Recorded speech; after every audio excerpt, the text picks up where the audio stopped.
நலம்பெறும் சொல்லை நான் கண்டு கொண்டேன். ஓம் நமோ நாராயணா. இந்த கலியுகத்திலே பிரபஞ்ச ரீதியாக சுக்கிரன் செயல்பாடு நன்மையா தீமையா? சுக்கிரன் சுக்கிரனுடைய நட்சத்திரம் அப்படிங்கிறது பரணி, பூரம், பூராடம். சுக்கிரனுடைய ராசிங்கிறது ரிஷபம், துலாம். இந்த துலாம் திருமணம், மனைவி அப்படிங்கிற இதை குறிக்கிறது. கூட்டு நட்பு. 7ஆம் இடம் காலபுருஷனுக்கு. 2ஆம் இடங்கிறது பணம். குருங்கிறது பெரும்பணம். சுக்கிரனுங்கிறது சில்லற காசு, அதாவது சின்ன சின்ன பணம் செலவுகள். இந்த சின்ன சின்ன செலவுகள், சின்ன சின்ன ஆசைகள், இதுதான் மனிதனை தன் வாழ்விலே நகர்த்தி கொண்டிருக்கிறது. ஆசை இல்லை, எதுவும் வேண்டாம் அப்படின்னு சொல்லும் பொழுது வாழ்க்கை ஒரு போர் ஆயிரும். சுக்கிரன்கிறது ஒரு மேக்கப் சம்பந்தமான பொருள், ஒரு அழகு சம்பந்தமான பொருள், ஒரு படம் வரைகிறது, ஓவியம். ஓவியம்ங்கிறது புதன், அதை அழகு தீட்டுவது சுக்கிரன். இந்த சுக்கிரன் குரு சேர்ந்தால் கணவன் மனைவி எந்நேரமும் தகராறு இருக்கும் அப்படிம்பாங்க. சுக்கிரன் இல்லாதவங்களுக்கு தகராறு இருக்கிறது. குரு சேர்ந்தால் தகராறு அப்படிங்கிறது. சுக்கிரன் குரு இருந்தால் பதவி, பெரிய பதவிக்கு போகலாம், காரில் போகலாம். சுக்கிரன் குரு சேர்க்கை காரில் போகலாம், வாகன வசதி எல்லாம் உண்டு. இந்த சுக்கிரன் புதன் காதல், காமம் இதை குறிப்பது. இந்த சுக்கிரன் ராகு அது பேராசை. ஒரு பேராசை அப்படிங்கிறது மதுபான பழக்கங்கள், யாரை பார்த்தாலும் கண்ணை சிமிட்டுவது, இந்த மாதிரி இருக்கிறது. சுக்கிரன் கேது அது நீதித்துறையை குறிக்கும். ஒரு 10ல் சுக்கிரன் இருந்தா அவர் கொஞ்சம் பலான தொழில் பண்ற மாதிரி, அதாவது பேர் சொல்ல முடியாத தொழில் அப்படின்னு சொல்றது. இதே சுக்கிரன் 8ல் இருந்தாலும் அப்படி நம்ம சொல்றோம், அவர் கல்யாணத்துக்கு முன்னாலே அப்படி இப்படி அப்படின்னு சொல்றது.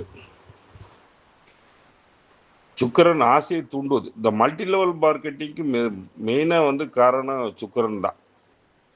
அது பேப்பரில் இருக்க புதன்னாலும் பேப்பரு, இந்த மல்டி லெவல் மார்க்கெட்டிங்கில் பணம் ஏமாறுறது.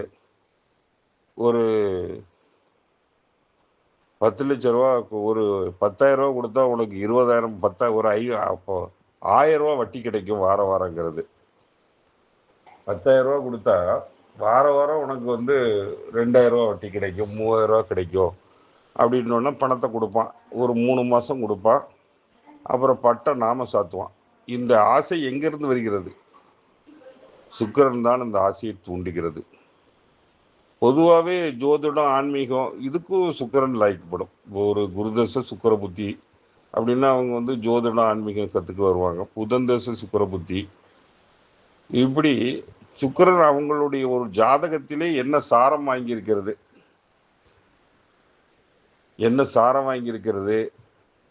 அந்த திசா புத்தி எந்த ராசியிலே இருக்கிறது, அது சுக்கிரன் ராசியிலையா, சுக்கிரன் சாரமா, சுக்கிரன் பார்வை இருக்கிறதா, அதை பொறுத்து ஜாதகருக்கு அது பலனளிக்கும்.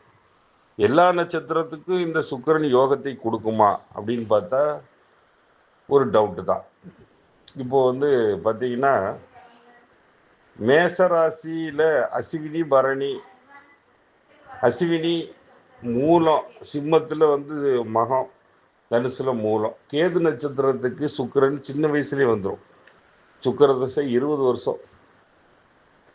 அவருக்கு சுக்கிர தசை 22 வயசு வரைக்கும் தந்தைக்கு தான் ஏதாவது யோகம் கொடுக்கும், ஜாதகருக்கு ஒன்றும் பெருசாக யோகங்கள் கொடுக்காது. அடுத்தது பார்த்தீங்கன்னா பரணி நட்சத்திரம், அவங்களுக்கு சின்ன வயசுலேயே வந்துடும். சுக்கிரன் நட்சத்திரம்னாலும். அதுக்கப்புறம் கார்த்திகைக்கு சுக்கிர தசை வர வாய்ப்பு இல்லை. கார்த்திகை, உத்திராடத்துக்கு சுக்கிரன் வர வாய்ப்பு இல்லை. சந்திரன் நட்சத்திரத்துக்கு சுக்கிர தசை வர வாய்ப்பு இல்லை. செவ்வாய் நட்சத்திரத்துக்கு அது கடைசி நேரம் வரும். அதெல்லாம் யோகத்தை கொடுக்காது. நடக்கவே எந்திக்கவே முடியலையாம்மா இவனுக்கு 10 பொண்டாட்டி கேட்குதா அப்படிங்கிற மாதிரி ஆயிரும். 60, 70 வயசுல நம்ம உயிரோடு இருந்தால் அதை அனுபவிக்கலாம் முடியாது. ஏன்னா ஒரு ஏசி ரூம்ல உட்காந்துருக்கலாம். ஒரு 60, 70 வயசுக்கு மேலே சுக்கிரன் இருந்தால் ஏசி காரில் போகலாம், ஏசி ரூமில் உட்காந்துக்கலாம். அவ்வளோதான் சொல்ல முடியும். இந்த ராகு நட்சத்திரத்துக்கு சுக்கிரன் யோகத்தை தருமா? அவங்களுக்கு தாமதமாக தான் சுக்கிர தசை வரும். அது பெருசா யோகம் கொடுக்கும் அப்படின்னு நம்ம சொல்ல முடியாது. அதுக்கடுத்து குரு நட்சத்திரத்துக்கு சுக்கிரன் யோகத்தை கொடுக்குவா அப்படின்னா கொடுக்கும். குரு நட்சத்திரம், குரு ஒரு ராஜகிரகம், சுக்கிரன் ஒரு ராஜகிரகம். குரு நட்சத்திரம் குரு தசை, சனி தசை, புனர்பூசம், பூராடம், புனர்பூசம், பூரட்டாதி, விசாகம், இந்த 3 குரு நட்சத்திரம். புனர்பூசம், பூரட்டாதி, விசாகம். இவங்களுக்கு புதன் திசை சுத்தமா யோகம் கொடுக்காது. ஏன்னா குருவுக்கு புதன் பரம எதிரி அப்படின்னு சொல்றது. கேது யோகம் ஓரளவுக்கு பரவாயில்ல. சுக்கிரன் யோகத்தை கொடுத்தே ஆகணும். குரு நட்சத்திரத்துக்கு எப்படி சுக்கிரன் யோகம் கொடுக்குமானா கொடுக்கும் கண்டிப்பா. நீங்க அனுபவத்துல பார்த்தீங்கன்னா தெரியும். ஆனா இது ரிஷப லக்கணம், துலா லக்கணத்துக்கு குரு யோகத்தை கொடுக்காது. ஆனா அதே மாதிரி லக்கணம் மீனம், தனுசு, அதுக்கு சுக்கிரன் யோகத்தை கொடுக்குமானா அவங்களுக்கு பெருசா யோகம் கொடுக்க வாய்ப்பு இல்லை. ஆனா குரு நட்சத்திரத்துக்கு யோகத்தை கொடுக்கும். இப்ப சனி நட்சத்திரத்துக்கு அந்த சுக்கிர தசை, சனி நட்சத்திரத்துக்கு சக்க போடும், பட்டாச கிளப்பும். அப்புறம் புதன் நட்சத்திரம் ஆயிலையும் கேட்ட ரேவதி, சனி நட்சத்திரங்கிற பூசானுசம், உத்திரட்டாதி, இவங்களுக்கு படமலை பொழிய செய்யும் சுக்கிரன். பணத்திலே புரளுவான் அப்படின்னு சொல்லக்கூடிய ஒரு இது இருக்கு.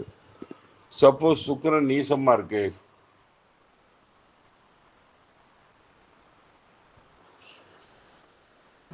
இருக்குன்னா அது யோகத்தை கொடுப்பாது. இந்த சுக்கிரனை பலத்தை அதிகப்படுத்த என்ன பண்ணுவது? அக்னீஸ்வரர் ஸ்தலம், அக்னீஸ்வரர் ஸ்தலத்துல நம்ம அக்னீஸ்வரர் சுக்கராச்சாரியரை வணங்கி வரலாம். இல்லை நம்ம வீட்டில்